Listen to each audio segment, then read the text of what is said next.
Hey y'all, welcome to my channel. I'm new, you're new. Let's get familiar. I wanted to do a quick little Q&A. First question was, when is your birthday? 3/25. How old are you? I am 25. I will be 26 in 2 weeks. My zodiac sign, I am an Aries.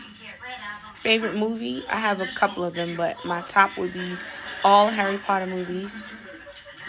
Current favorite show would definitely be, well, it's two of them. It's Euphoria and Snowfall.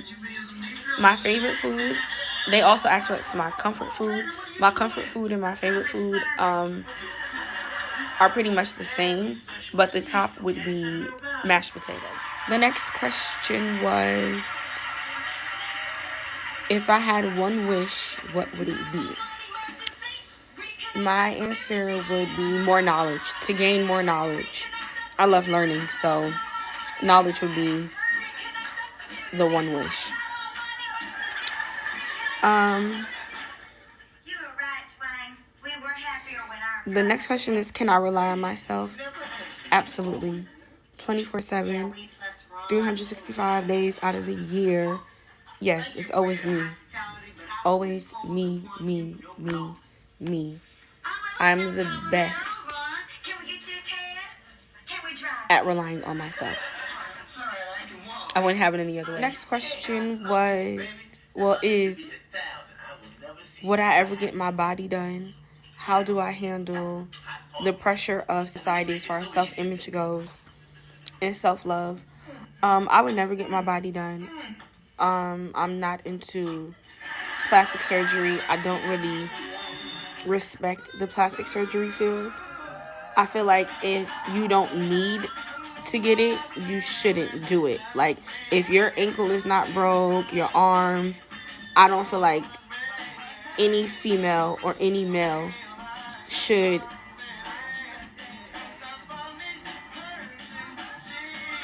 basically mutilate their body to appease other people. And I don't like people who say they wouldn't get it, but then become the biggest hypocrite by going back on their word. And, basically just contradicting themselves. The next question is, do I care what people say or feel about me? No, I don't. I think this ties into the previous question of how do I handle the pressure from society. I feel like in general, people are going to have things to say about you, whether it's good or bad, whether they like you or they don't. Like, people are always going to critique something about you. And I just don't feel the need to play into it, Growing up, I've had people talk about my looks, my features. Some people felt like I was manly, looked manly. I used to be flat-chested my high school years and down. And I was made fun of that a lot. Like, people used to talk about my arms. People used to say I looked muscular. And I found out that a lot of those people who had those things to say about me were the main people who had a secret crush on me and revealed it to me later on. And because they were so nervous, they didn't know any other way but to be childish and immature to express that they had feelings for me. So I feel like generally anything a person says about you has some type of effect, but it all depends on how you handle the situation. And for me, I just choose not to care because I secretly know why they do what they do. And if it's not because they like me or they secretly want to be with me or want something from me, it's either they want to be like me or they're jealous and envious, which I don't understand why. Just to elaborate more on that topic. So I'm not really a fan of falling victim to anything that anyone has to say about me. If it's not coming from me, if my if the opinions or the judgment is not coming from me, then it really doesn't matter to me. Like, I am my biggest critic. I am my worst enemy. I tend to beat myself up a lot, but I would never let people in society feel like they could do that to me or bully me at all. Like, it's not gonna happen. I feel like everybody deserves to go to the highest level that they can reach when it comes to loving themselves and putting themselves first, because in reality, that's what you have to do. I am very content and comfortable in my skin. And the next question was, do I prefer to be natural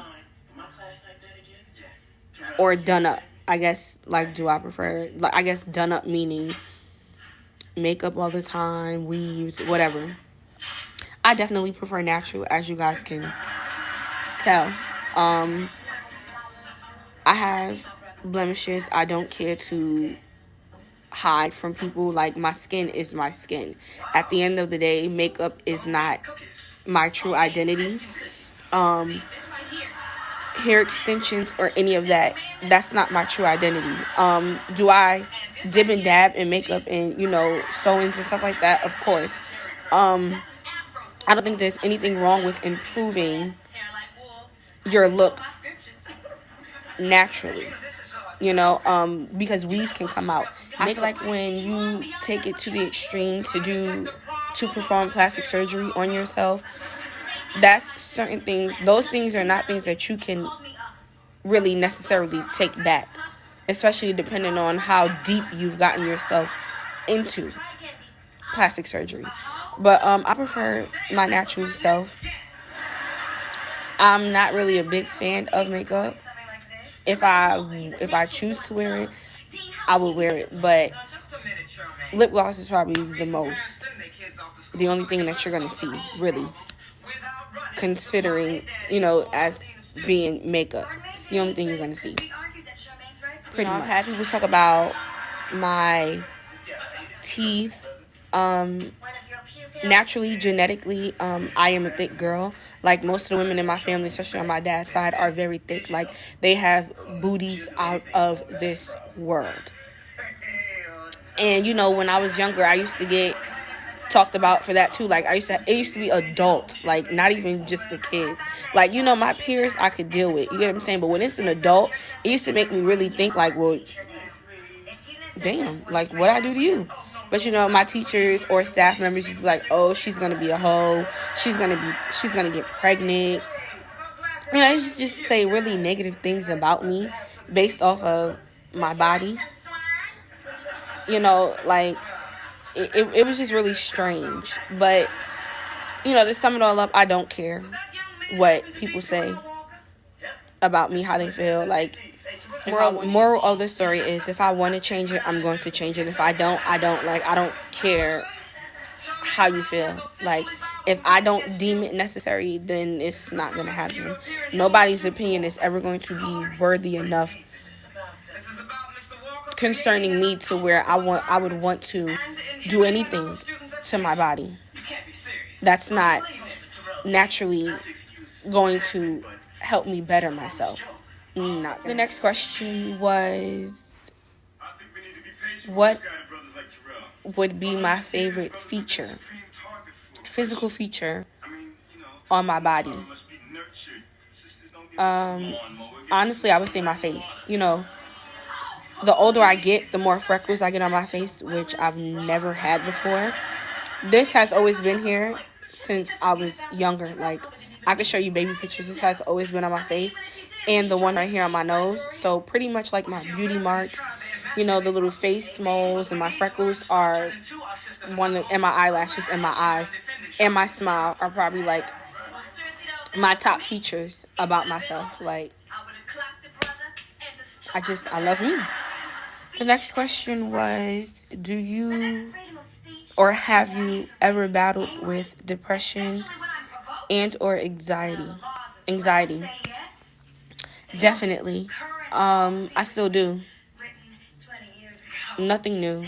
I still do. Am I getting better? Absolutely. every day I'm fighting for me. You know, I'm fighting for my future. I'm fighting for my legacy, you know. There are times where I probably, you know, where I may not feel like doing anything. Okay, let me put it like this. Depression is and anxiety are such deep issues, in society, and I feel like it doesn't get talked about enough. Depression nor anxiety. I've always been aware of, you know, depression and anxiety, but pretty much like the basics. Like, I don't think anybody will truly understand how surreal and how detrimental depression and anxiety can be to your health in general. And I think these situations, these, you know, pivotal moments of your life should be expressed and talked about more often, because you never know who you can help. But most definitely, I've battled with deep depression and anxiety. Like I said, still to today, it's a challenge for me. Like, there are times where I don't want to do anything. I am definitely an overthinker. I overthink a lot, and that's one of my main triggers as far as my depression goes, and anxiety, but mainly my anxiety. Like, a lot of the times when I overthink is because whatever I'm thinking about, or based off the situation that has happened to me, I'm always right about the outcome or how it is going to start or be, period. And I beat myself up a lot about that, because it brings paranoia, not just from me, but from, you know, the other people that I'm around. And because they don't understand why I overthink, or why I'm the way I am, it's a lot. It's really a lot. You know, there's times where I just don't even want to talk. There's a lot of people who pretend to be so happy, or like their life is just glitz and glam, and it really isn't that way. And you know, when you have people who have betrayed you and just done you wrong, it does mold you, and it does kind of make you have a cold heart towards people. But me, since I was younger, like, my dream, what I feel I was destined to do is to help people. So even though, you know, I may not, you know, get the reactions that I feel like I deserve or need, it still doesn't make me want to give up. You know, sometimes things just take time. And you can't approach every situation you have in life the same, because it's never going to work out that way. Every person in life, every situation deserves a different approach. You know, it's like you can't do the same thing over and over again and expect a different outcome. Like, that just doesn't make sense. If you do the same thing, you're going to get the same thing. So the next question was, do you genuinely feel that family members can be just as toxic as friends? Definitely. Because your family, they're your blood. At least most of them. Not the ones that are necessarily married into the family, but your bloodline, absolutely. Because they know more about you. They know your weaknesses.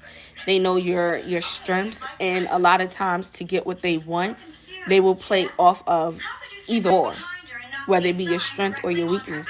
And you have to be very mindful and protective of yourself, because you share blood with somebody, or because they're your family. A lot of people tend to think that they're entitled to everything concerning you, and I agree with that to some extent, but then again, I don't. Like, there are times in my life where I need to do me. You know, I need to make sure that whatever it is that I'm getting myself involved in, I find the best solution and outcome. You know, You guys are not going to be here forever. Parents are not going to be here forever. Your grandparents are not going to be here forever. Some of your aunts and your uncles and your cousins, like, people are not going to be here forever. So you have to find that strength within yourself to see how to learn and navigate through life on your own. Because when you get into certain situations or certain things happen to you, your family is not always going to be around.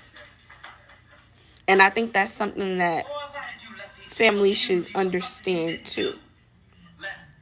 Would I love for you guys to always be around? Absolutely, but it's not going to happen. You know, people get married, people have kids. You know, you have your own life to start.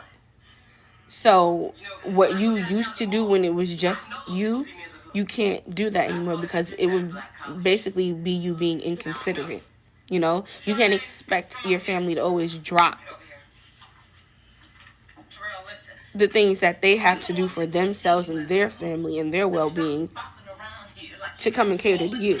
It just doesn't work. The next question is, do you believe you are responsible for your own happiness? Why or why not? I definitely do believe that I am responsible for my own happiness. If I can't make myself happy, I can't make anyone else happy. And I know that may sound cliche to some people, but that's the truth.